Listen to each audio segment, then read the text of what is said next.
بسم اللہ الرحمن الرحیم۔ ناظرین، جب امریکی صدر ٹرمپ نے سعودی عرب کو جتلایا کہ امریکی تحفظ کے بغیر تمہاری حکومت 2 ہفتے بھی نہیں چل سکتی، انہی دنوں میں سعودیہ میں ایک اونٹ کو 16 ملین ریال کا سونے کا ہار پہنایا گیا تھا۔ مسلمان حکمرانوں کے لیے وہ کتنا عبرتناک منظر تھا جب معتصم باللہ آہنی زنجیروں اور بیڑیوں میں جکڑا چنگیز خان کے پوتے ہلاکو خان کے سامنے کھڑا تھا۔ کھانے کا وقت آیا تو ہلاکو خان نے خود سادہ برتن میں کھانا کھایا اور خلیفہ کے سامنے سونے کی تشتریوں میں ہیرے جواہرات رکھ کر دیے۔ پھر معتصم سے کہا، کھاؤ، پیٹ بھر کر کھاؤ، جو سونا چاندی تم اکٹھا کرتے تھے وہ کھاؤ۔ بغداد کا تاجدار بے چارگی اور بے بسی کی تصویر بنا کھڑا تھا۔ بولا، میں سونا کیسے کھاؤں؟ ہلاکو خان نے فوراً کہا، پھر تم نے یہ سونا اور چاندی کیوں جمع کیا؟ وہ مسلمان جسے اس کا دین ہتھیار بنانے اور گھوڑے پالنے کی ترغیب دیتا تھا، اس نے یہ ہیرے جواہرات کیوں اکٹھے کیے؟ جب کچھ جواب نہ دے سکا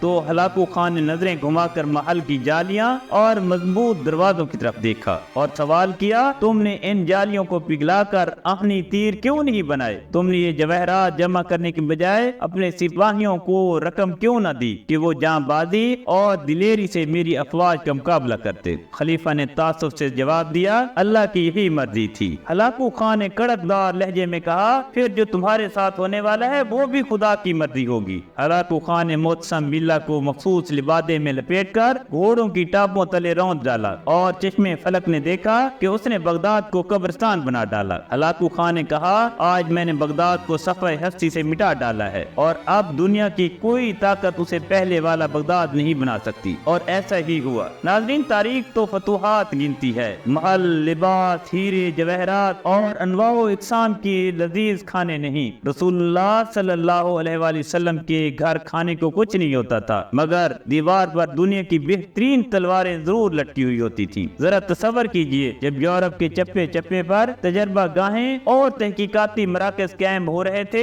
تب یہاں ایک شہنشاہ دولت کا سہارا لے کر اپنی محبوبہ کی یاد میں تاج محل تعمیر کروا رہا تھا، اور اسی دوران برطانیہ کا بادشاہ اپنی ملکہ کے دوران ڈلیوری فوت ہو جانے پر ریسرچ کے لیے کنگ ایڈورڈ میڈیکل کالج کی بنیاد رکھ رہا تھا۔ جب مغرب میں علوم و فنون کے بم پھٹ رہے تھے، تب یہاں تان سین جیسے گویے نت نئے راگ ایجاد کر رہے تھے، اور نوخیز، خوبصورت و پرکشش رقاصائیں شاہی درباروں کی زینت و شان بنی ہوئی تھیں۔ جب انگریزوں، فرانسیسیوں اور پرتگالیوں کے بحری بیڑے برصغیر کے دروازوں پر دستک دے رہے تھے، تب ہمارے ارباب اختیار شراب و کباب میں مدہوش پڑے تھے۔ تاریخ کو اس بات سے کوئی غرض نہیں ہوتی کہ حکمرانوں کی تجوریاں بھری ہیں یا خالی ہیں، شہنشاہوں کے تاج میں ہیرے جڑے ہیں یا نہیں، درباروں میں خوش آمدیوں، میراثیوں، طبلہ نوازوں، طویفوں، وظیفہ خوار شاعروں اور جی حضور کرنے والوں کا جھرمٹ ہے یا نہیں۔ تاریخ کو صرف کامیابیوں سے غرض ہوتی ہے، اور تاریخ کبھی